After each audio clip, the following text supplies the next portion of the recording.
आज ये कार्यक्रम जो है समाज में भाईचारा बढ़ाने के लिए रखा गया था और ज्वालागढ़ में जो बेटी को जला के मार दिया गया था उसके लिए हमने यहाँ पर 2 मिनट का मौन धारण किया। तो किसके द्वारा ये कार्यक्रम रखा गया था? ये कार्यक्रम हमारे बड़े भाई मनोज कश्यप जी के द्वारा रखा गया। क्या कहेंगे आप विधानसभा को लेकर तैयारी?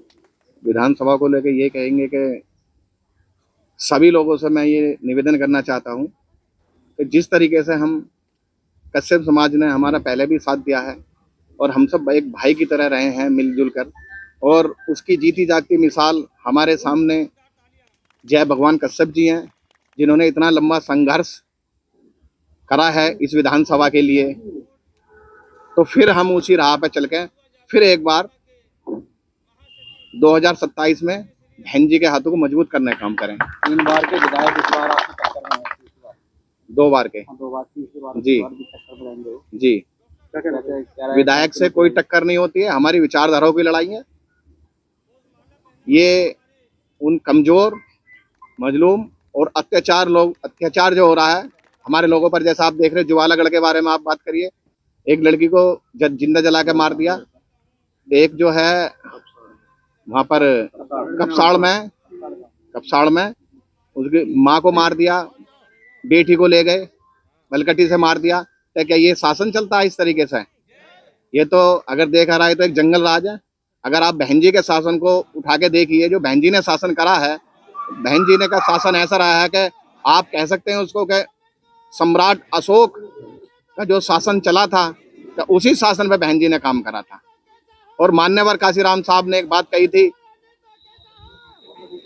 कि जिसकी जितनी हिस्सेदारी उसकी उतनी भागीदारी, और हम उसी संख्या पे उसी चीजों पर चलकर ये काम को आगे उसी जो गाइडलाइन है उसी पे आगे काम करना चाहते हैं।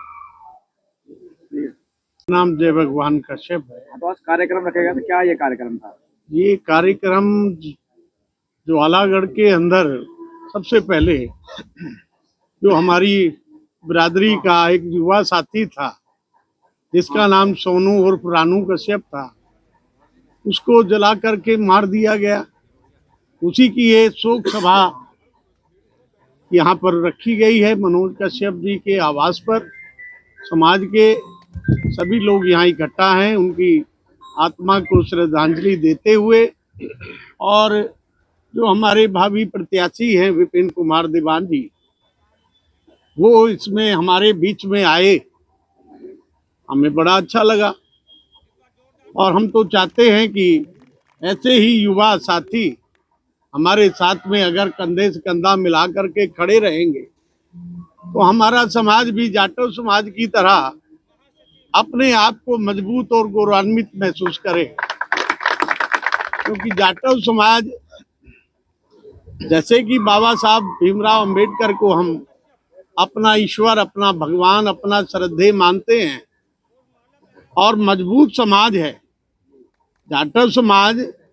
कहते हैं ना जय जय जय जय जय भीम, तो वो जय भीम भी है, जय धिंग भी है, और धिंग के साथ रहने में हमारा फायदा होगा, तो धिंग के साथ रहेंगे भाई।